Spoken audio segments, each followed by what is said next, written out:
Good evening, everyone. Thank you for coming out for what I think will be a fascinating conversation and video. I'm Ron Strauss. I'm the board chair of the Doylestown Historical Society, and we're so happy to welcome you here tonight. So, our MC for this evening is, in my mind, very, very special. You will know him because he is the voice. You may not always see him, but he is the voice when we welcome Santa to town the day after Thanksgiving. So with that in mind, I'd like to introduce Richard Curtis, who will take us from here. Thank you. So the biggest honor I have, because I do work for ESPN as well, and I work for Disney, the number one thing that I get to do is the tree lighting every single year. I can't tell you the amount of times I almost cried over and over and over at that special event. And I don't know if it's the snow falling or everyone packed onto those roads and not having any elbow room, but that really truly is who we are as a town. And when you look at that spot, you see all those people. For what we get to hear from you guys tonight, this is truly, truly special. So I want you all to understand something. We really want to hear your stories. We really want to hear your memories. And at the same time, everybody sitting out here, we want to hear yours. So imagine this like Ricky Lake style. I'll be Ricky Lake. I'm going to start some questions and we'll get you guys rolling. But if there's something out here that you guys would like to say or you'd like to add or a story that you think would be nice, this is the time to do it. Right, Tom, he's got all the cameras everywhere. These are going to be all recorded. So let's make sure that we get these on camera and ready to roll. Now, in just a second, we're going to kick things off. But before we begin, I would like to say to the Historical Society, you guys do something so special. And that's remember who we are and where we come from and why this fabric of this town is so special. And once again, here we are for another amazing night. So we're in for a treat with you guys, and I'd like to introduce this panel if I may, but let's give them guys a nice warm welcome here up here.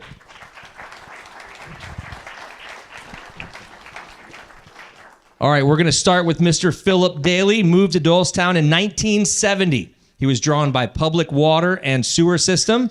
He and his family quickly became part of the community, with his 3 sons participating in local sports.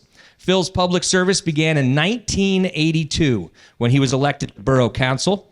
He served for the next 20 years. He played a pivotal role during the transformation in the late 90s, especially when it was designated a resort town, which I can't wait to hear more about. Later, as the district court judge from 2002 to 2018, Phil helped maintain the town's order and community spirit. He's also a member of the American Legion, supporting its renovation projects. Let's welcome Phil. Do you want to tell me why you gave me the misdemeanor in 2015? Do you remember that? Yeah, listen, I thought it should have been a felony, but I cut you a break. I appreciate you not making it a felony. All right, next up is Lou White. He's lived in Doylestown for 54 years, serving the community in various ways. Starting as an American history teacher in 1963 at Central Bucks, Lou helped shape the education of many students who still call home here today. He served as Borough Council member for 13 years and on the boards of the YMCA and County Theater. He was instrumental in preserving the Justice Center's position, enhancing the borough's commerce, and has a deep knowledge of local history. From the Memorial Day parades to the evolution of Doylestown schools, it's so great to have you, Mr. White. We're very impressed with your resume and excited to have you on board. Next up is Jay Stough. Am I saying that properly? Stough. I wanted to make sure you said it right. That's perfect. That's exactly how I would say it. Good job, Mr. Stough. His roots in Doylestown run deep, with his father working as a pharmacist at Weisbard's. Jay moved up from Levittown, and he has fond memories of growing up as the oldest of 5 children. He attended Our Lady of Mount Carmel and Archbishop Wood. You got to pick one. Which one was your favorite? Wood. There it is. While maintaining strong friendships with Central Bucks West students, which is hard to do. He has some incredible stories about his time as a paperboy, working in town, and his experience as a firefighter, including a remarkable day when he helped save fellow firefighters during the Borough School fire, which we will get into this evening. Say that, but Let's give him a big round of applause for being with us. I wouldn't have said that, yeah. Jodi, I just want to let your last name is pronounced Stough, just in case Jay says it wrong. Jodi grew up in town, living in several different homes across the way. Her memories of town include iconic places like Jules Pizza and Woolworths, which is a great name to say. I love Woolworths, where she spent time enjoying snacks and street fairs. While she's quieter in nature, she says, her recollections add depth to the shared memories of this town's past. We're so glad to have you on board. And we just have two left. Joan, we move to you. A lifelong resident, Joan Arrowood has lived on Court Street, East Street, and Oakland Avenue. Joan worked in a variety of jobs growing up, from her family's sandwich shop to Palace Suites, Darlington Greenhouses, and Central Bucks West. She has unique stories from World War II, like picking tomatoes at Del Val as a child. Joan also started the Special Olympics in Bucks County 52 years ago and remains actively involved in coaching. Incredible, incredible work. Her family's involvement in the community include her father flying Santa into town every year as an integral part of this town's history. Very nice to see you tonight, and thank you for being with us. And finally, Jeff Finley. Good to see you. Moved to Doylestown at the age of 3 when his father, an FBI agent, was assigned to the area. Jeff's memories of growing up in town include walking to Linden Elementary with his sister, spending summers at Fanny Chapman Pool, and enjoying banana splits at Woolworths. They love that. I think we all love that. That's awesome. He recalls spooky tales of the cemetery and fondly remembers his time as a gymnast at Lenape and Central Bucks East. Jeff's experiences reflect the charm and tight-knit nature of this town during his youth. Give him a big round of applause for being with us. All right, so you can see, you guys, we have an all-star panel here tonight, all right? This is about you guys in the audience having questions. We're going to say, shout them out. We're going to let you have the mic. We're going to get you to make sure that we hear them on the video. But it's about you guys opening up and hearing a little bit about your stories, which we will hear in a second. Besides just this panel, though, we did do a little digging before we got here, just to give us a little bit of an extra.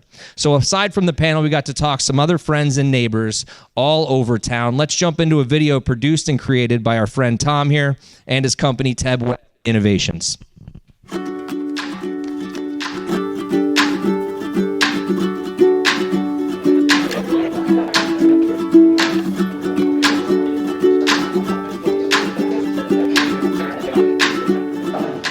So why don't you tell us how long you've been here and a little bit about your background and jobs, and then Okay. you can start in on what you remember about Doylestown. Libby and I moved here in 1964.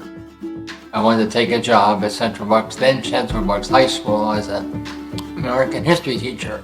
I have been living in Doylestown essentially all my life. We moved here when I was 3, moved from Levittown, where my parents had built a house when my father was first transferred here. He was an FBI agent. Nobody believes that there was a branch of the FBI in Doylestown. And I was born in Doylestown Hospital 69 years ago, and I've lived here pretty much most of my life. I'm her husband, Jay. I've lived here since '65. Our family moved up here from Levittown. So.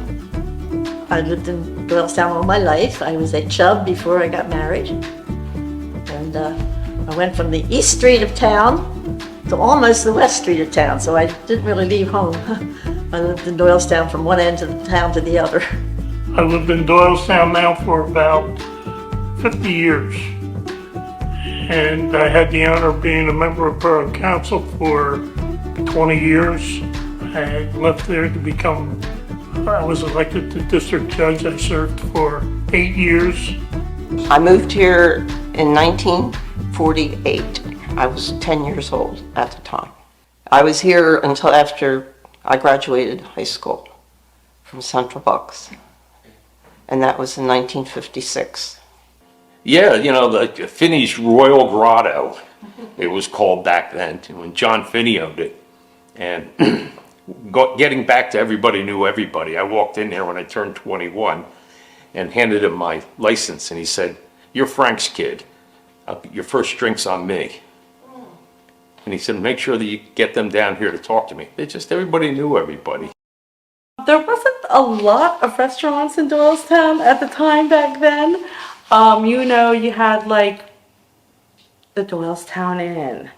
You had a couple of pizza places, Nat's, Capri's. There wasn't many restaurants. Kelly's, but that was really a bar. That wasn't really where you went in, as a family. Downtown Doylestown had more stores that were open to the basic primary needs of the community. So there's an Army Navy store, there was a Woolworths, there were appliance stores. There was actually a food store across from the county. So it was very different. There were nowhere near as many restaurants, which really burgeoned in the 90s, and certainly not our restaurant row. Finley's was around. The Big Dipper, which was like the big ice cream place you could go to. Like it was where Aunt Judy's is now. But yeah, there wasn't as many, like today you can't throw a dime and not hit a restaurant. So if it was a special occasion, you would go to Conti's, of course. We were bused to Lenape, but we would always walk home. I mean, we would leave class, have school over, walk uptown. We'd stop at Ed's Diner sometimes. We would go to Woolworths, sit at the counter, play with the parakeets that were flying in the air. We grew up right at the corner of Belmont and Cottage, just out from the hospital.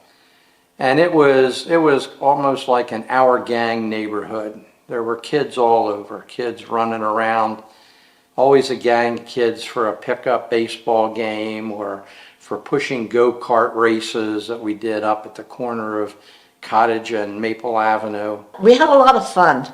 The kids went outside to play because there was no TV or iPads, and we would just go out, play until the lights went on or something like that. We were told when the street lights come on, come home.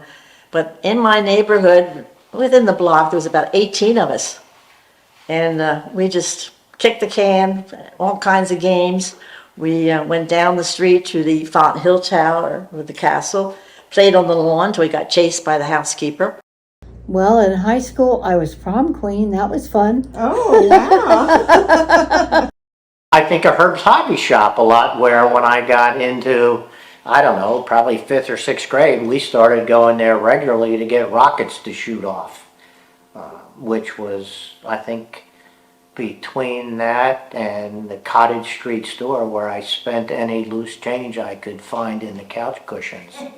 We had the little store just down the street, and anybody that grew up in Doylestown knows about the little store. But when you would go there, you would have to go into the store, you would usually have to walk over probably 5 to 10 bicycles, because all of the kids in the neighborhood, and not even in the neighborhood, would ride their bikes to the little store to get a treat or something, and everybody would drop their bikes and run in the store. I remember a lot about that time and having a playground where we, did hopscotch and jump rope and things like that. And then the Melinda Cox Library was right across the street. So that was one of my favorite spots. I like to read. So the Borough School Fire was the Friday before Pancake Day, and we had the biggest crowd come in the next morning after that fire, and you had all these firemen that were dead tired because we didn't get out of there till probably around 2 in the morning, 2:30 in the morning. It was rags with varnish, and they will generate their own heat when they sit, and so that's why they tell you not to leave them around the house. And with all those wood floors that were varnished. There was a dedication plaque about this high that was on that building. And the principal at then Central Bucks West was rummaging around the basement of CB West, and here he found this plaque. And thanks to Judge Ludwig, the plaque was restored, and it's now on the side wall, the Broad Street side of the parking garage. I guess there was at least 3 of us. We took turns delivering newspapers. And one guy on our route was a guy named Oscar Hammerstein. And payday would come up. He'd come off the tennis court and pay you. And I remember my mother saying, "You saw him?" I said, "Well, yeah, he paid me." And she thought about it. She said, "Out of his pocket?" You know, you couldn't imagine somebody like Oscar Hammerstein having money in his pocket, but he was just this guy, you know? It was great. Got to be friends with the Hammersteins, and he had written South Pacific, and he gave my family tickets to go see South Pacific. So we all went to see it, and I was enchanted, totally enchanted. Oh, yeah. Of course we all were, and everybody else in the world was too. Well, I spent a lot of time at the County Theater, double feature on Saturdays for probably 25 cents. This weekend, I met a lady. She walked up to me and she said, "I knew you. You're 4 years ahead of me in school, but you played hockey." I said, "Yeah." I mean, it was some of the people that still live here can remember us. That organization that revitalized downtown Doylestown just did a fantastic job. It's so much different than so many other communities who have tried and not succeeded in that. Anybody who says they're bored around here hasn't explored enough. We have so many great parks and museums, and there's always so much to do.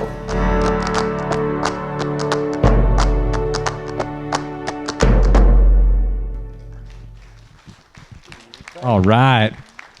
That was excellent. And thank you for everybody that was a part of that video. And Thomas, you guys did such a great job. Thank you for doing everything you do for the society. All right, so Jeff, we're gonna kick it off with you because as so many different things made me smile as I'm sitting there watching, and it's hard not to look at each of you and all your stories that you had to say. But I do have to talk about those bottle rockets that you were buying at the local hobby store here. So tell me about those childhood memories of being able to go to, you know, those favorite spots, and what were they?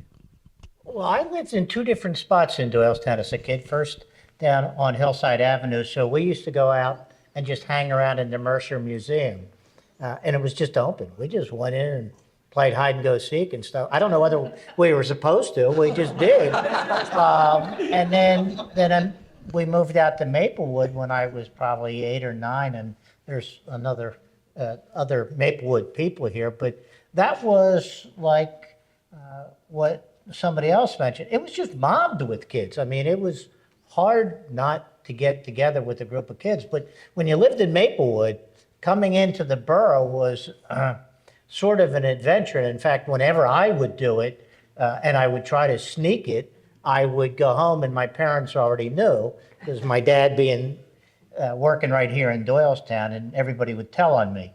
But we would go to either the little store all the time to buy candy, or down to Herb's hobby shop to get Estes rockets and just shoot those up all over the place. But I really spent most of my time playing wiffle ball or baseball, and at a time before there was any organized sports around here. And in Maplewood, it was always easy. And by the way, that's Mr. White. He was my history teacher at Lenape. I'm curious how many people in the audience today had Mr. White as a teacher. Anybody else? Look at that. Just let the video show that there's probably 10 to 12 different people that. Now, this is my question. Did you all pass the class? Yeah, barely. Mr. White, you do look like you'd be a pretty tough teacher. Let's talk about your time. Let's perfect segue into that. You know, you've been through so much and seen this grow. Talk about Central Bucks as an institution and what you've seen from it over the last, from when you were there to where it is now. When I came here, is the mic on? Yeah. When I came here in 1963, actually, there was just the High School.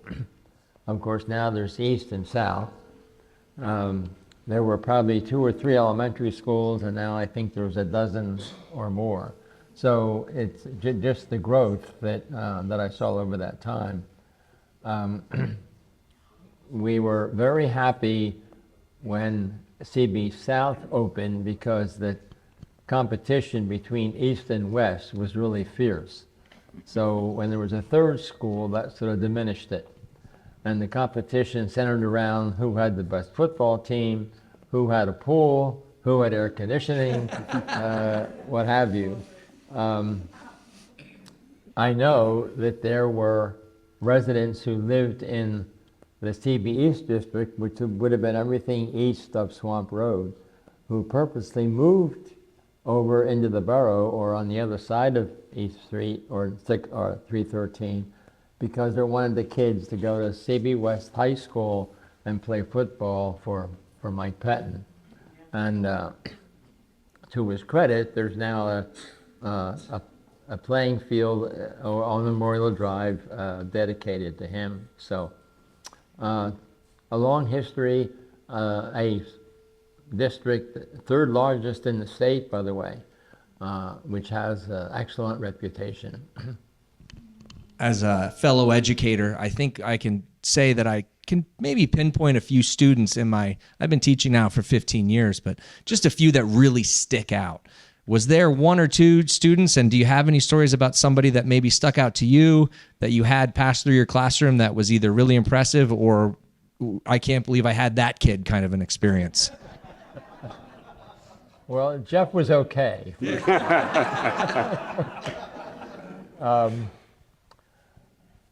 I think that what surprised me most was I remember I had some students who were learning disabled, and they could sometimes be a challenge. And I often wondered what would happen to that young man. And not soon after he left, there was an article in the Intel about this car on 413 that crashed into a tree and caught on fire. And this young man came up next and he went to the car and pulled the guy out and saved his life. So, you know, you don't know. You don't know. I would never use the word never about kids because you don't know. You're exactly right. Wow, that's an incredible story. You know, it's as an educator, I completely understand what you're feeling when you have those kinds of emotions, right? But truly a wonderful story. You guys, of all Central Bucks here, graduates, how about you? What memories do you have of going to school? Maybe it's the building. Joan, you want to talk about where you went to school, specifically in town, where the building was, and maybe what it looked like? Well, I started at the Doylestown Borough, and our class was the very first one to actually be considered the first one into Central Bucks, and then it came Central Bucks West. But I was very pleased tonight, for one thing, to see an old friend of mine, Ann Lutz, one of my hockey players. Yeah. But wait, can we double down on this? Because I thought I heard that in the story. You two are both hockey players? Hockey players, yep. Are we talking field hockey or ice hockey? Field hockey. Because I would love to see you two on skates ripping around. No. Now, I will say probably at that time, Central Bucks West didn't have an ice hockey team, so you just didn't have the opportunity, but you guys would have been great ice hockey players. Talk about what it was like playing together and going through that. Well, we had at the Doylestown Borough, there was no gymnasium that we could use, so we had to go down to the Burpee playground, and we had our hockey practice down there. And then the one year we had to walk from the old borough all the way down to the fields of Central Bucks before it was built. But we managed to do it. We went off to camp one summer. I mean, we had quite a good time. So you two probably got into some pretty fun times together. Yep. Can you maybe tell us a story where she was either wildly exceptional or wildly misbehaved? I don't know. I was the goalie. I think she was one of the forwards, so I'm not sure. Sure, center forward, yeah. How'd you do on the seasons together? Oh, you Yeah, were we league were. champions. Yeah, we were. Congratulations. Yeah, we were. What do you specifically remember from your time on the team together? Here, I'll give you this mic. Oh, I just remember we had strong friendships and very determined women. Yeah. And we had a great team. The Stratton family gave us Barbara, and she was in the backfield and fabulous. We really, we had, I'm trying to think of her name, our coach. She was crazy. Miss Kelly. Who was it? Miss Kelly. No, it was Uh-huh. after Miss Kelly. Okay. It was, Maybe it's better we don't bring her up. We'll leave her unnamed, the crazy coach. but anyway, she was delightful, and she was a good coach. Yeah. And she really shined us up a little bit, and that's when we went to the championships, championship. yep. So we had a great time. It was, good memories, all good memories. Thank you so much for sharing that. How have you seen, let's talk about the kids, right? You guys, you're seeing it around town. You know what you did as kids. You know, Jeff mentioned he would just basically play hide and go seek at a place, which would now you'd be trespassing. Where have you seen the kids grow from where you are to what they're doing now? And I'll take anyone, Philip, Jodi, Jay, Lou, anybody that wants to jump in here. I just don't think the kids today have any fun. They stay home and play with their iPads and their telephones all the time. And maybe that's a great place to jump into where the best places in town were to have fun. How about everybody shares one spot that's very memorable to them, that they have a great memory of just being with good friends and good places and doing something that just really made you stick out in your history. Philip, like to start? Well, I didn't go to school here, so I can't tell you about my school chums. But I did learn something tonight. Judge, you were an okay student, and you had an FBI file when you were 10 years old. Did you ever make the bench? But I moved to Doylestown in 1970 because of the place that I worked, moved to Colmar. And the story I tell about it is me and my wife and I were looking all over Warminster because growing up in Philly, the only place you knew in Bucks County was Warminster. So we were looking for houses, and every house had a public well. Didn't have public water. It had a private well and a septic system. And I was always thinking, if I bought that house, the well's going to go dry and the septic system's going to overflow. So anyhow, one day some guy came in work and he hung this flyer on the bulletin board about houses for sale in Doylestown Borough, public water and sewer. So I take a poster home to my wife and I tell her, we're moving here. She says, how do you know? You know, you never even seen the place yet. I said, it's got public water and sewer. How can it be bad? But anyhow, I think we moved to Doylestown and I spent my whole $25,000, all the money in the world, to buy a house in Doylestown. You can't buy a parking space today for that. You got to know the right people to do that. Right. Absolutely. One of the first people I met, because every car I owned was a junker, was Carl Hall. And there was a man who was well remembered in Doylestown and will be for a long time. His name was Carl Law? Any kind of problem, and Carl came there, you didn't have a problem anymore. It was Carl's problem. It fixed it. But he was one of my first people that I met. So he was the tow truck operator. If you got towed, where would you have to go get your car from? Actually, he was down on Doyle Street then in the old dump site. Yeah. I remember one day I went there to pick my car up and the fire alarm went off. Well, Carl was the fire chief and everybody that worked for him belonged to the fire company. So they all run out the door to go to the fire, and Carl says to me, "Listen, you stay here, you're in charge." Okay? But he was an amazing man. Do you remember how much it would be to get your car out of the impound lot? For Carl, you could get a dozen donuts in the bakery. Yeah. In fact, I had a car that anybody had an old Chevy, the gear shift used to stick. My wife used to drive it around, and it would get stuck. She would call Carl, come fix it. He finally showed her how to do it. He said, "I'm here." But if you had a car problem, you went to Carl, and maybe 2 months later you'd get a bill in the mail or something. Yeah, maybe, right? Is there anybody that's kind of taken over his role that you can kind of see that would be similar to what he did now back? Nah, listen. And maybe that's the sad part, right? I guess really you can't afford it. Cars are so expensive to fix now. You know, if you don't pay them, they don't give you back your car now.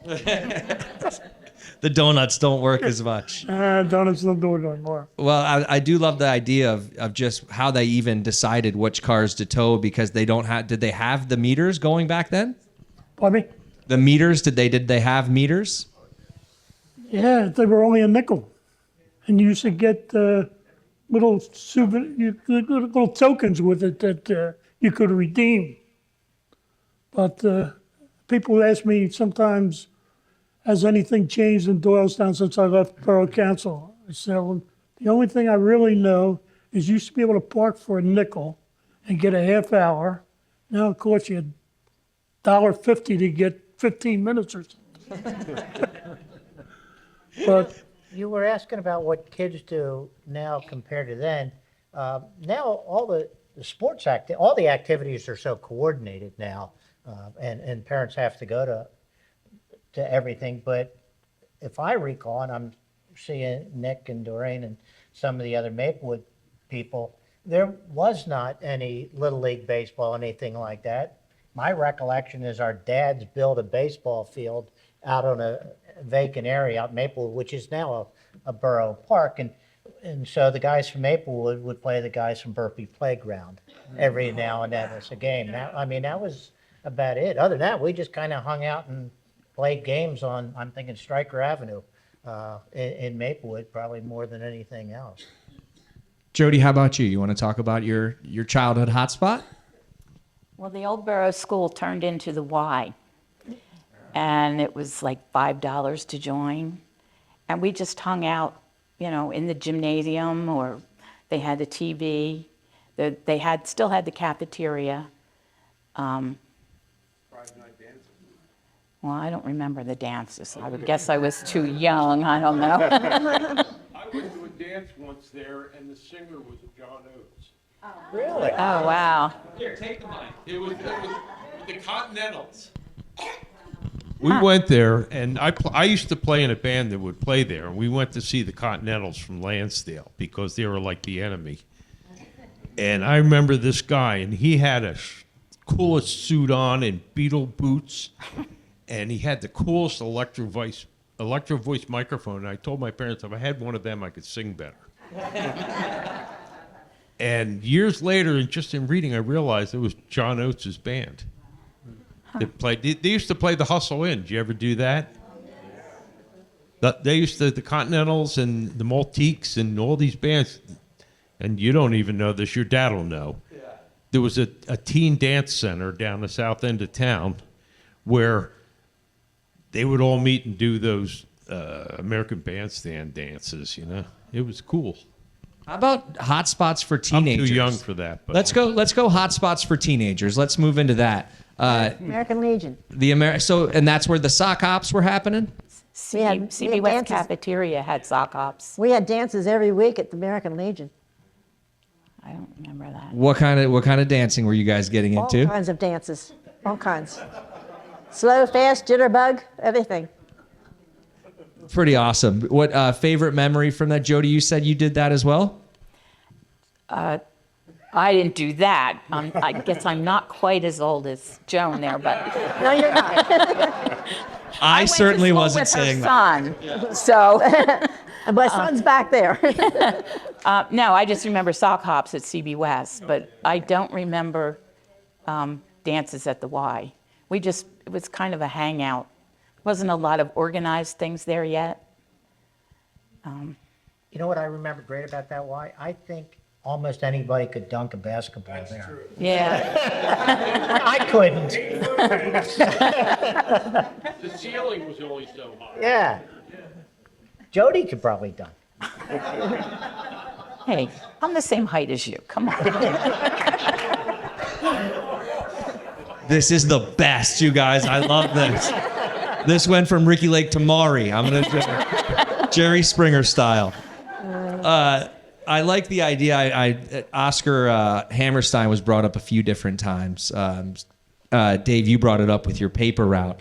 But, obviously he's a pretty amazing figure in this town's history.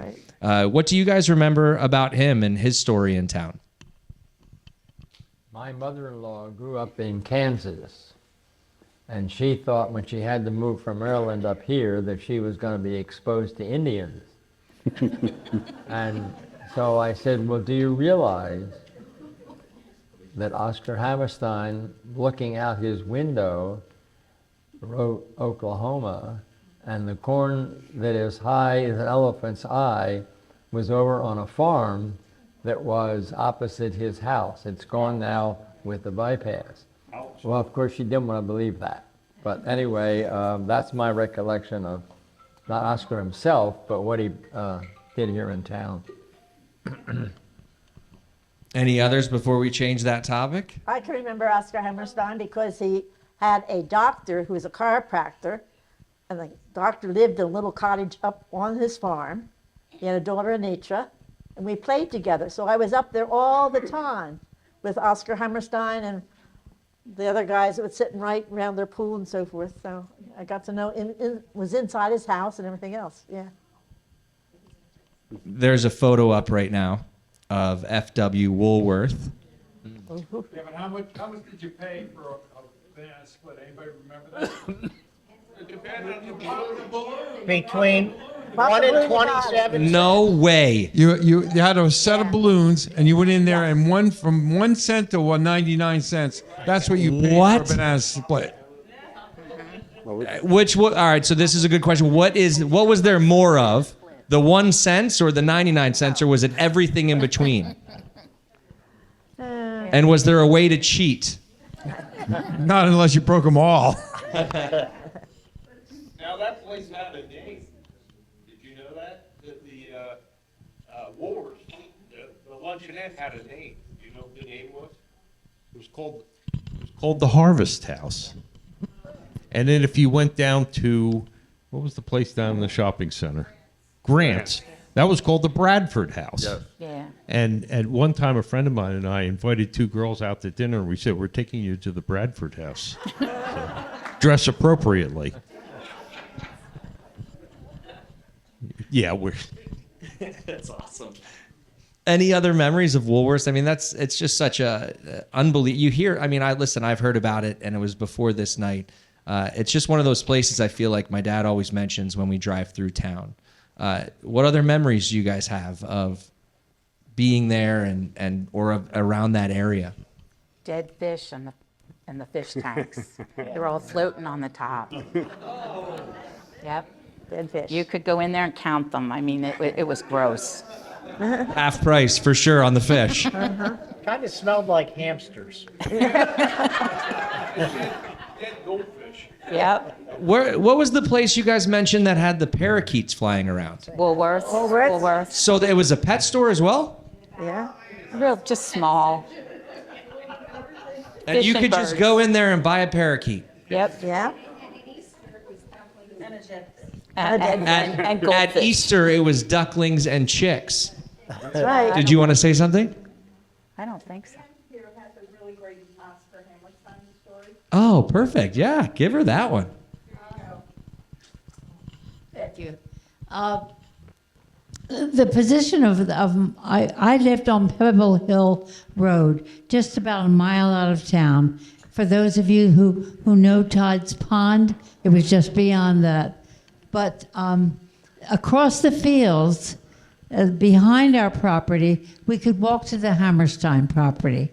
And my brother was about 18, and he was asked by Oscar Hammerstein several times to kind of keep an eye on his property when he was away.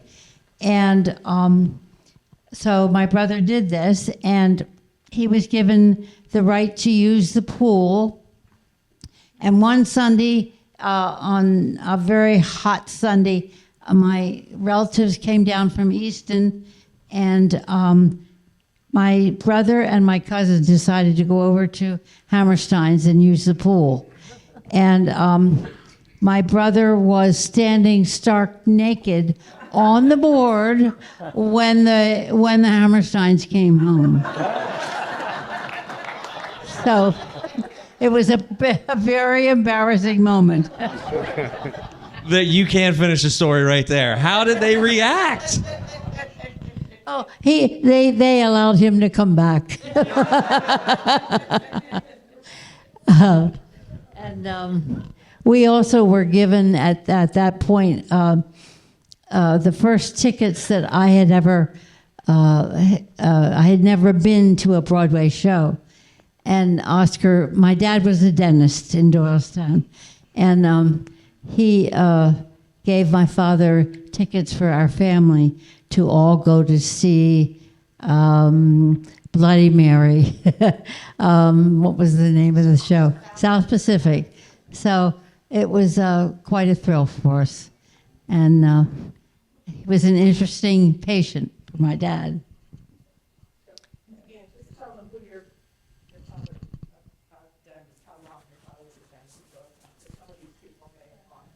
Oh, it's possible. I don't know how many. I guess he was a dentist for probably 60 years, Dr. Frederick Lutz. Some of you might have gone to him. Anybody? That was my dad. We can get your dental records. If you don't want to put your hand up, we will find out. And my favorite playing place, which you asked, was across from the office on the courtyard lawn. So that was my playing place. What was there that made it so fun, or just it was? Nothing. It was just I loved the statue of the wounded soldier. Is it? It's so. I don't know. Something. I still want to see it. It still pulls at me. All these years. So. Yeah. Yeah, World War I. That's correct. Yeah, that's pretty awesome. Great story. Thank you for sharing that. Jay, let's go to you for a second because we haven't heard from you yet, but you do have one of the most intriguing stories. Well, it's not true that I saved anybody at that. I had one of the first lines going to the Borough School fire, but... Well, this is what I have in my notes, and we'll see if they're correct. Now, I read this in the paper, so we'll see where we're going here. You, one of the first firefighters on the hose line during the Borough School fire. So that's... Right, but I was actually coming home from college that day, because I went to Del Valle, and I got in the middle of town and see all the smoke, and the next thing you know, the fire whistle went off, so I was on the court right behind Kenny's, and just went around to go to the firehouse and get on the first truck out, and I wasn't old enough to drive at the time, so Carl Hall taught me how to do a 2.5-inch line by yourself without any help, and started shooting water into the side, Broad Street side of the building, but it was y'all come. What started the fire? Do you remember? From what I heard, and there's a couple of firemen here also, I think it was the old varnished rags that people put down, same as on the Comcast building in Philadelphia back then, but yeah. How did that fire change the landscape of the town? Oh man, that lot was empty for a long time, right? It was, yeah. Before they did anything before the borough or the county used it for a lot, it was blank for a long time. It was the VIP lot for the county employees for a while. And then who decided what was going to go into that space, and where did it end up going to? I think the county, borough worked with the county to buy it. It's still yeah. with county property. Yeah. So between the borough and the county, they redesigned what is there now, which is an improvement over what was there before, actually. I know the neighbors were concerned about what the new parking lot would look like. Actually, it's better than what was there before. Folks in Barnes Court were especially concerned about what would be out their back window, and we assured them that it would be better than looking at a patched up asphalt with lines here and there that was there before. Well, that leads us into this next. Yep, go ahead. Oh, absolutely. Yeah, hi, my name's Don Krauthamel. Just related to the Borough School fire, years before that, when I was in 5th grade, I was in the Borough School, of course, and Don McClintock was my 5th grade teacher. He was the first male teacher that I had ever had. He had a reputation as a pretty strict disciplinarian. I was scared to death of him, actually, but he was a wonderful guy. But I can remember one of the first days of school, he knew that it was obviously an old building, that there was an awful lot of wood and dust. And I can remember him telling the class, now look, when I tell you kids to do something, you will do it. And if I tell you to stand in that window and jump, you will jump. And I'm thinking, whoa. Well, I'm in trouble. But that's how bad the school was. It was so old that it was a fire trap, really, for a long time. And that was in the old wood shop? Pardon? Where the fire would be started was in the wood shop? I don't believe so. I don't believe they had a wood shop at that point. I don't know where it started. Second floor or something? I think it was up in the, even maybe in the 3rd floor. Yeah. Yeah. Do any of the other firefighters in the room want to jump in, maybe tell their part of their story? Sure, why not? We'll bring in Carl Hall. Love it. Uncle Bryce, born and raised here in your sister. But yeah, when that call came in, when that call came in, another firefighter, me, Rob Hellier, we had a hose line too. We were probably not far behind Jay, and we were progressing up the rear stairway, and we probably got up to the 3rd floor, and we couldn't quite get a hatch open. You could hear the fire roaring, and that's when the evacuate the building order came in. So you leave, you don't hesitate, you just drop everything and you get out. And then I got reassigned to a truck on Broad Street. It was our utility truck that has a large nozzle on it called a deluge gun. And flowing water in, just like Jay was doing on the same side, but flowing water into a window and nothing else you could do. We had trouble with water flow every once in a while. It was sporadic. So Carl Hall was coming out of the side steps around Broad Street, and he was always smoking a cigar. He always had a cigar. And as he was coming down the steps, I lost my water flow. And as the hose stream collapsed, it just nailed him. So I think it was Charlie Maddox who was filming this. Yeah. And then you see on this film, and I wish we could find it, we've talked about it a long time. As the hose collapsed, I hit Carl. He spans to me, and I'm up there like this. It had nothing to do with that situation, but the timing was perfect. Like, it looked like he was chewing me out for nailing him. To show you how businesses worked, one of the guys in the fire company was Kilmer, K&K Trucking, which was where, what's there now, the roofing place? Yeah, Marvick, all right? And our ladder truck was actually in his shop, and they said all you could see was butts hanging out to put the engine back together to get it up to the firehouse. And they had it there within like 30 or 40 minutes. It was unbelievable. Was that the biggest fire that you can remember? Yeah, that is for me, yeah. Yeah, and Doylestown concrete. Yeah. Yeah. What did that do to the town morale? I mean, what was kind of the vibe after something like that goes down? And this is for anybody that wants to answer. I think as a fireman, the support the fire company got was unbelievable. Like I said before, the day after that Borough School fire, we're beat, and we had the biggest crowd we ever had that day for the pancake day. And Pancake breakfast was the next morning. Can you Yeah. imagine? Wait, did you still have the breakfast? Well, at that time, we used to do the breakfast from 11 to 6, 11 to 5, something like that. We did it a different time frame. And, but still, you're dead in the morning. It was tough. The annual reopening of the town is the pancake breakfast every spring. That's where you come out of your hiding place from being there all winter and you see everybody again. That was always the nice opening. Any other quips or thoughts about the fire? That's a great story. I mean, it's a terrible event, but you know, it does repurpose that space, and it does do some, you know, the themes of what this town looks like and where we're at now. And that both leads into this next question for anybody that wants to jump in here. One of us said, and I'm not remember who, you can't throw a dime without hitting a restaurant in Doylestown now.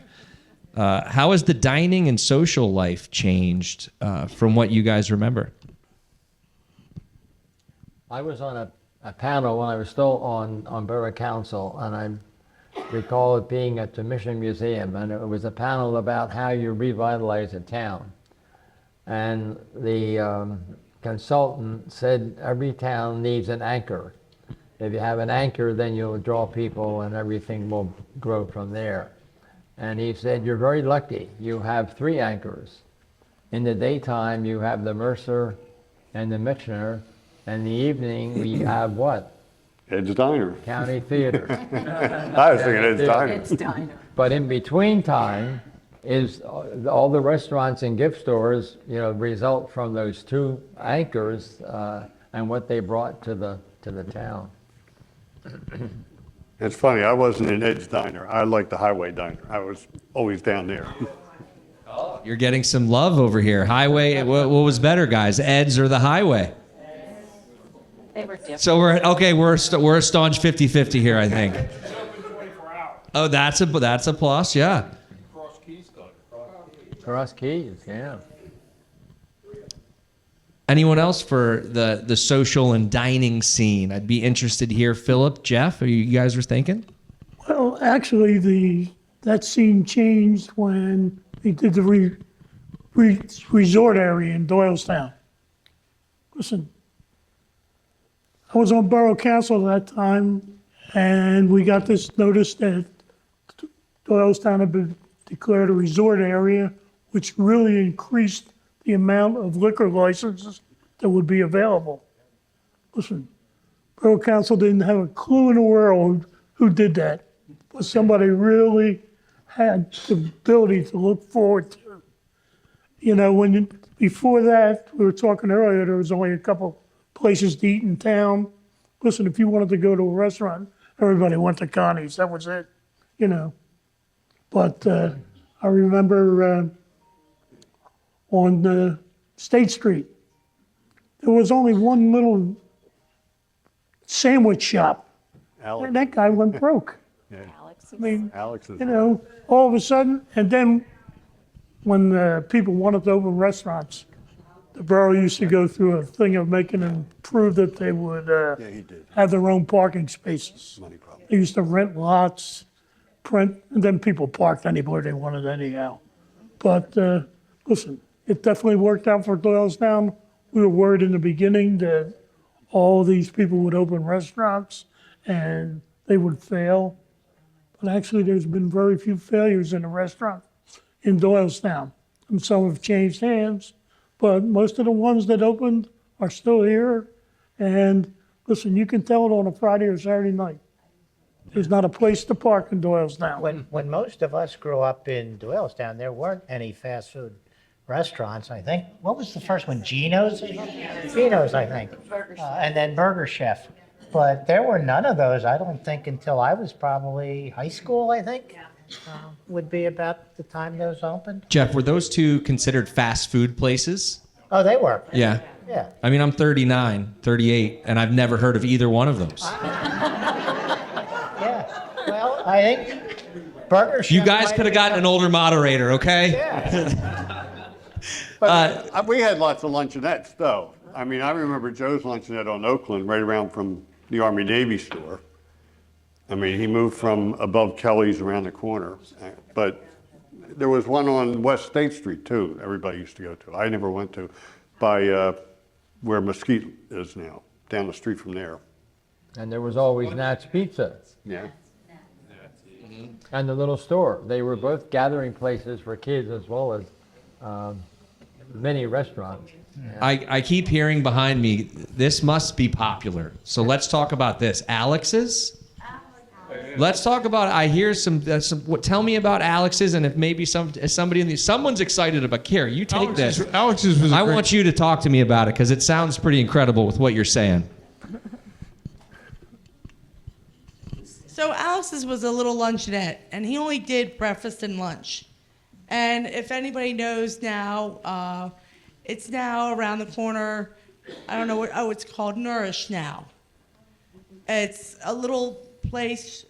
Same girl that owns Empanada Mamas, and it's called Nourish. Well, all it was 2 tables and the counter, and you maybe had 8 to 10 seats at the counter, but it was, you could get a great breakfast there. He always had the best hoagies, the best fries. I don't think he ever changed the oil on those fries, but it was the best fries ever. And he just had a griddle and a toaster and a fryer, and that was it. But you always had anybody who's ever had a hoagie at Alex's remembers eating their hoagies, eating their fries, having their breakfast in there. And it was just him and his wife that ran it, and then they had a third girl in there, Mary, and then she eventually took it over from them for a couple of years, but then she couldn't run it by herself anymore. I think too many other places were just outdoing her. And but it was a great little shop. And it was a wonderful place. And I just remember it as a meeting place. I can remember, as a family, we would go there for lunch or for breakfast. And it was just a nice little shop that everybody loved.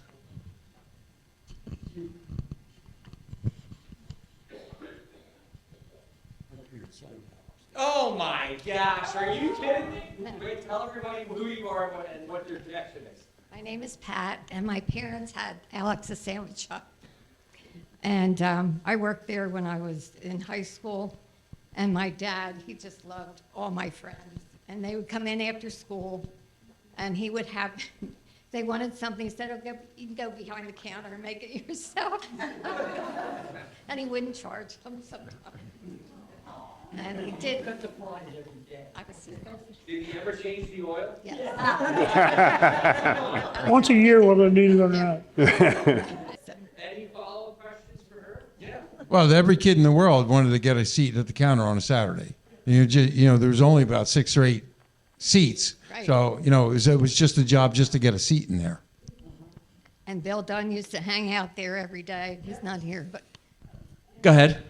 All right, my name is Mike Starner. I was born and raised in town, but my parents owned the Big Dipper, and back in the day, probably from like 68, 69 through the early 70s. And I was growing up there. I remember my dad's thought of security, and we knew all the fire, Carl Hall and all the group, but my dad's way of security was he fed all the police and firemen at either half price or free. And so I would show up there in my later years in high school. I would open up the place at 5:30, and I'd roll up, and there'd be 2 police cars, and both of them be sleeping until I opened the door and got everything ready.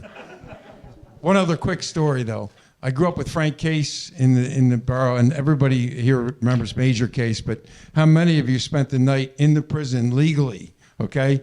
There's a few hands going up. No way. Wait, all of the, look at these hands. We would sleep inside the prison in Major Case's house. Why would you sleep there? Because we were invited. And you'd sleep in the prison? In the prison, in the gate, in the left.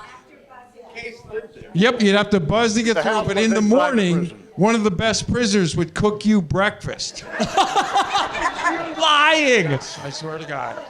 Where did we go wrong in history? That's the best. Could you imagine if we did that now, if that's how? You could not do that in 2024. Incredible stories. And by the way, the lineage of what we just saw there to I'm living in your house now. Unbelievable. And thank you so much for telling us those stories. And anyone else's family owns something, but let's just get that out of the way. Go ahead. Yeah, my great-grandmother's second husband owned Bloss Auto Parts when it was on State Street. Yeah. And then they moved out to the highway later on. But I can remember going up there after school and on Saturdays, and my grandfather or my uncle would have me pick out parts, like oh, go get this part off the shelf for somebody who was picking up their parts for the day. But Goss Auto Parts back in the day was one of the only place you could get auto parts. It wasn't you didn't have all these other big box stores. So, I mean, it's right where 86 West is now. So, and my great-grandmother also owned the house behind it, which is where I grew up on Mary Street. So they owned that whole property at one time. This is why Jeff could never get the right oil change parts, because you were doing it in the back. He mentioned to me up front here, he's like, I could never get a good oil change. All right, well, listen, this is unbelievable, you guys, and we only have a few topics left. But Joan, I do want to go to you for a second as a longtime resident and somebody seen the evolution of this place. What is it that you think makes, when we see strangers come in here on a weekend, they say, wow, this place is home? What do you think that comes from? Where do you think that's delivered here in town? Not really sure. And anybody, feel free to jump in here on what you think really does make this. Having lived in the borough for 54 years and now living in Pine Run, what I miss most is the streetscape. Just people out walking their dogs, pushing their baby coats, kids riding bikes, and seeing mostly the center of town, the older part, and just how charming it is. I know there's a lot of comment now about some of the high-rise places going on. And thankfully, the heart of the town is still pretty much the way it's been for a long time. So. Well, I live in a very quiet neighborhood, which is very nice. I sit on the porch and watch the people walk by. As he said, kids, dogs, walking up and down and everything. And you try to be very friendly to everybody, even though you don't know them. You say good morning to them, and they say good morning back. And like I say, the west end of town right now is very quiet, I think. So it's much like Doylestown was years ago with your neighbors. How about these go-kart races? Because it seems like this has been a topic that I've been heard of. And what happened to them, and why do we not have them anymore? Because they sound awesome. The quarter midgets? Midget, yeah. Where was it? Tell us a little bit about that. It's where Wesley is right now. That was all open grounds. I don't remember the quarter midgets so much. I know the track was there, but I remember the American Legion Fair was always there too. That's what I remember. I remember the quarter midgets. They were every Friday night, I think. I know we could hear them where I lived. I knew somebody who raced. I just can't remember who that was. We had a Pine Run Derby that went down, the monument would run down Court Street every year too. The kids would build their derbies, and then they'd hop in them and they'd have races up and down from the monument down Court Street. Does anyone out here have any memories from those racetrack days? I can remember that. As a kid, it was pretty much every guy's dream, and man, to be able to drive one of those cars. But they didn't really have sponsors. One of our neighbors, the Copes, they were always being it. Their dad worked for Conroy's, so he was a big pusher of it. And it was a big thing to go down there and watch those quarter midget races, and then the Legion Carnival. I can remember actually driving home from that at 15 one time. Those were kind of the things that established the heart of Doylestown.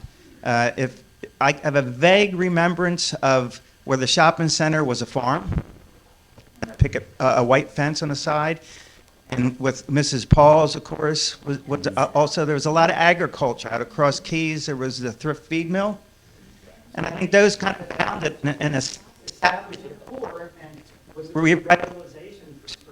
Who knows why, but that core kind of stayed together.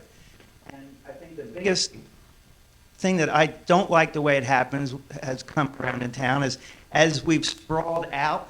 You lose that cohesive of the community. I mean, we all knew everybody, like they were saying with playing. I grew up on Green Street, and there was an alley between Green Street, Main Street Bridge, and Hillside. That was our playground. You just spent all your time out there, met everybody, and of course, the Mercer Museum Field. And we're talking about major case with the prison. I remember the guards. They had a garden before the Boy Scout headquarters was there. And, the guards would be out with their shotgun, they'd be picking vegetables, and not every once in a while they'd yell, "Here, take this home." You take it home to your parents. And those things that, like I say, it was a community. We still have a real strong sense of that. Our company, all our service organizations, is just what pulls the whole core together. And hopefully, as all the increase in the population with the high rises, hopefully those people can adapt to it and help mold it and not lose it. Not try to change it, but. This is being recorded, and I think for posterity reasons, as an educator, I think the younger generation consistently has to be told how great it was in your generation and before iPads. Joan, just like you said, kids don't have fun anymore. Well, we used to have the fairgrounds when you go over there and play. And they had the carnivals every year. They had the car races. I don't know how many people here would remember Lucky Teeter going through the fire ring, or the ring of fire, rather. But you just miss all that stuff. Well, what is something that you hope that Doylestown never loses? Yeah. And what specifically about Mercer? The tiles, the history, the buildings themselves. I think it's something that children should see. How the whole process was formed, and what was created out of that little hot oven. It's a beautiful fireplace, I'm sure you have. You had asked earlier about where everyone played, and I would venture to guess that there's a lot of Fanny Chapman swimmers in this room. And I know from talking with Ann, I think she was a record holder at Fanny Chapman. And but I think people would remember the whistle blowing, and you would be told to stop running, and you would have to sit on a bench for a period of time if you were caught running. Bill Wolf. Who was Mr. Wolf? I'm going to let you tell me about Mr. Wolf, because I feel like you know him well. Oh, I don't know him well, but I mean, she's right. There was very strict rules, and he enforced them to a T. And if you ran, yes, you would be sitting on a bench, and everybody was scared to death that they were going to have to sit on the bench. Yes. Fanny Chapman was your parents' babysitter. You went there at 9 o'clock, and you swam through lessons. You went to lunch across the creek in the woods, okay, all day, and then you went back for a free swim all afternoon. And your parents picked you up at 4 o'clock. Yeah. Okay, let it be known now, you guys. You can't do that now. You got to stay with your kids, or you get weird looks. I think you wanted to say something, sir? Before he ran the life-saving program at Fanny Chapman, he was the football coach at Doylestown Borough School when my father played there. I've got a picture with him in the picture.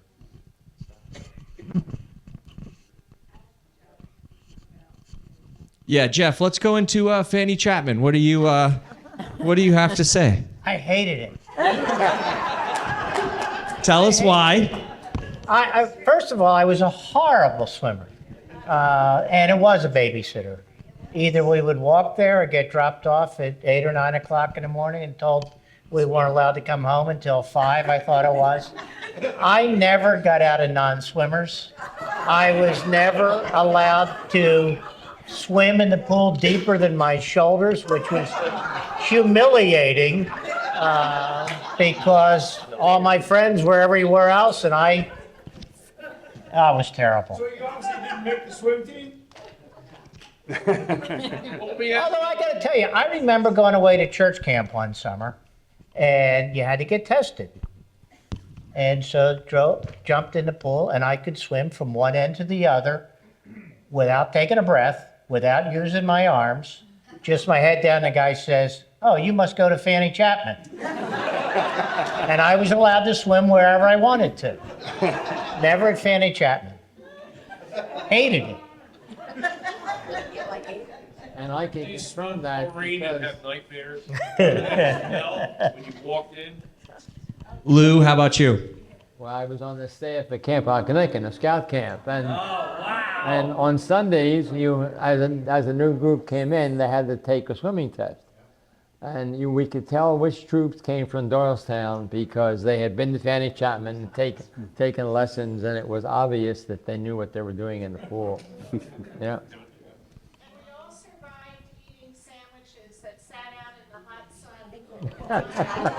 Yeah, with mayo on it.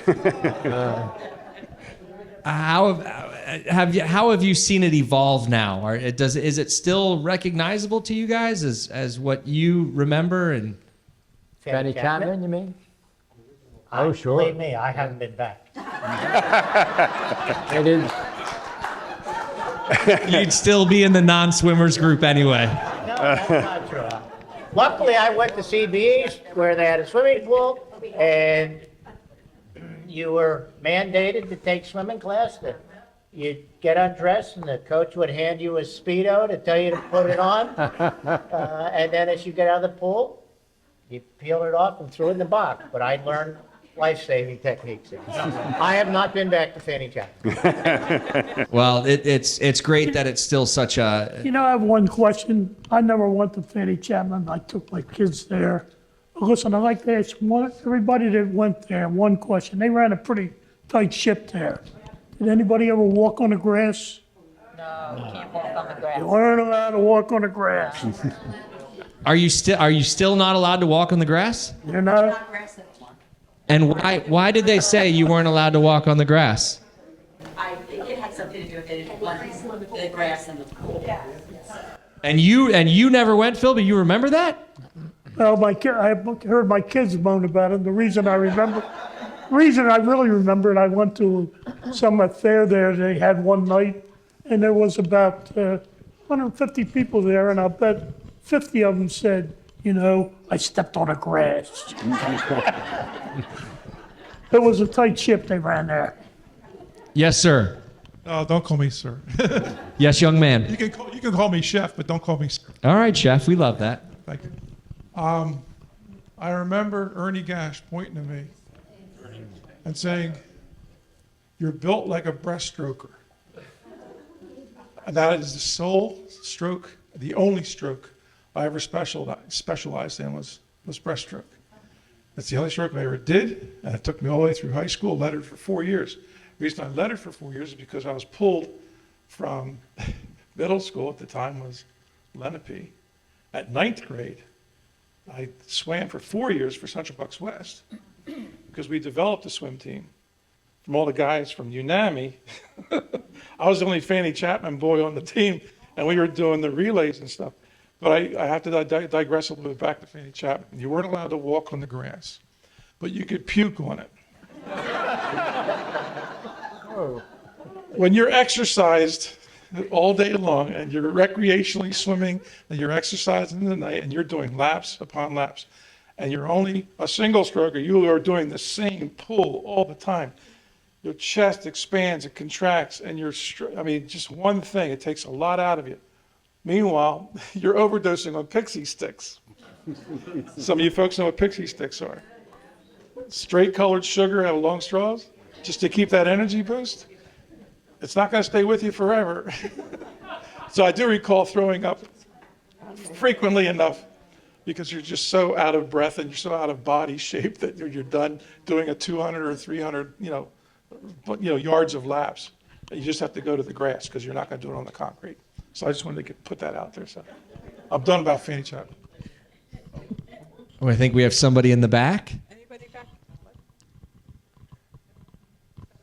As the snacks, let's talk about the snacks at Fanny Chapman. No snacks. There was no snacks? No. Oh, they ran a tight ship. No food inside. So you're telling me your parents would leave you there all day? With a lunchbox. So you were allowed to bring your lunch? Yeah. Just a little ad lib. I was trying to get in about Doylestown and what makes it special. I'm from Miami, Florida. So my vote is important, right? My mom was born here. My grandfather owned a car dealership and some things here. He was, his name was William Tell. He owned where Nat's Pizza is. He owned a bunch of stuff, but the Pontiac dealership, Fred Bean's dealer, he owned some stuff. But Bill Tell was my grandfather. And the important thing I wanted to say was Doylestown has always been, I've come here as I was a grandchild coming here from Miami my whole life. And it was just such a special little town. So I decided if I'm married, I wanted to raise kids here.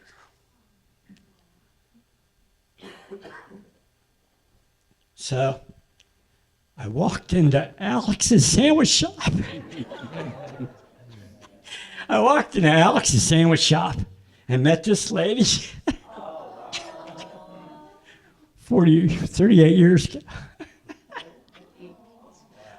I just wanted iced tea, but She made the best sandwiches. the people are great. The town's great. I always knew I would want to raise kids here, and that's what I did. I have grandkids now here, but this town is so special, and we just need to keep it a little bit away from developers, a little bit away from some stuff, but just everybody stay together. Yeah. This is a good thing. This is a good thing. Do community things. Help each other. Yeah, and you know what? I love that, and that's a heck of a story, both of you. And then we'll talk about a love story. Oh my gosh, you two. A sandwich shop. I love it. Having grown up in Doylestown, I am shocked that nobody on the panel has brought up Foster's Toy Store and bike shop.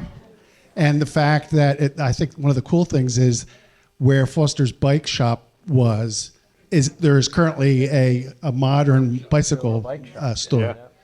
But to me, we would ride our bicycles into Doylestown, and Foster's was heaven. So I don't know if anybody has other memories of it, but I was thinking about this program and things that in Doylestown. I never went in this place, don't know anything about it. I remember my parents, who rarely, if ever, went out, talking about going to a place called Little Joe's. Sure. I can talk. It was a nightclub. Yeah, that's where the Amber Inn is now? The Amber. Yeah.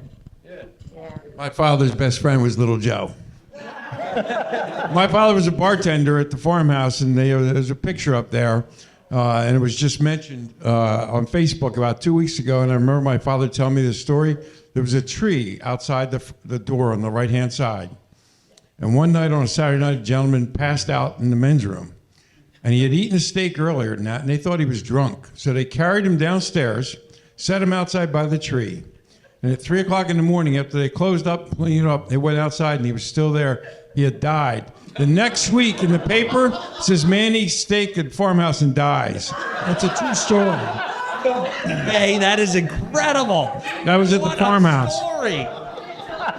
But my dad and Little Joe were bartenders and best of friends, okay? Little Joe would drink a fifth a day, okay? And he remembered your name. Every time you walked in, who you were for 30 years, he'd remember your name, and my dad would remember what you drank. Yeah. Anyone else for that? That's unbelievable. Might be the showstopper right there. Is there anyone else from the Historical Society? Yeah. And actually, my husband's family, the Wetherells, go back to the 1800s here in Doylestown. And the funny thing is that I've said to my children isn't it funny because the Wetherells owned the lead mine, which is now Peace Valley Lake. And then after that, the Wetherells had the lumber yard by the railroad station. It was called C.S. Wetherell, Claude Scott Wetherell, had the lumber yard that would come up. I have pictures of them. My husband's father on the back of a horse-drawn carriage where they would get the lumber off of the railroad, that would come up from Philly or wherever. But the hospital is so important because my husband's mother's father, Dr. Crow, lived on Court Street right next to the Melinda Cox Library. Actually, we lived in half of the house when we got married, had her. Anyway, but we lived in the part of the house where he would see his patients, and he was the Doylestown High School doctor for the high school there. But does anybody remember the village fair and the Doylestown Junior Women's Club, which I was a member of, and that's no, not there anymore. It's the village, you know. But that's a unique hospital because it's the only one in the country that was run by women and discovered by women. The only one. That's the one still here. Was all ran by women. Yeah. It's bought Yes. by Yeah. Obviously. Yeah. yeah. But it's. It was the only one in the country. Let's bring up some memories from the hospital, or, I mean, happy memories, if we could. On Belmont Avenue, that was the Doylestown Hospital before they moved over to the new hospital. But before that, the hospital was on Oakland. Yes, right, Oakland. Just a little house. Yeah. But the village fair was a fun time. How about too. the village? Yeah, the village fair, because that was on my sheet. Anyone on the panel remember the village fair, Joan? Yes, I do. Do you have a favorite memory from that, or just tell us what you remember about it? Well, every year they would pick a queen and a king. It just so happened that my one daughter was the little princess one year, so. I always enjoyed the village fair. It was a great thing. Oh, you guys. Well, thank you so much for being here this evening. Does anybody have anything last minute that they want to bring up? And if anybody remembers Herman Silverman, who was a town businessman, he created Sylvan Pools. Oscar Hammerstein's pool was the first pool he ever manufactured, he ever created. And in fact, for years, there was a brass plaque with a little boy diving in with a crown. That was the logo, was sitting right there. Of course, somebody stole it, you know, it's gone forever. But that was his first swimming pool. And it went on to become Sylvan Pools, and, you know. What an incredible background story there. I remember and wish it so would come back, the East-West Thanksgiving Day football games. Right. That was the best part about that whole holiday weekend was I just Playoffs, yeah. Playoffs. so, but it was great because we had family that went to East, we had family that went to West, and it was so great because we won more than they did.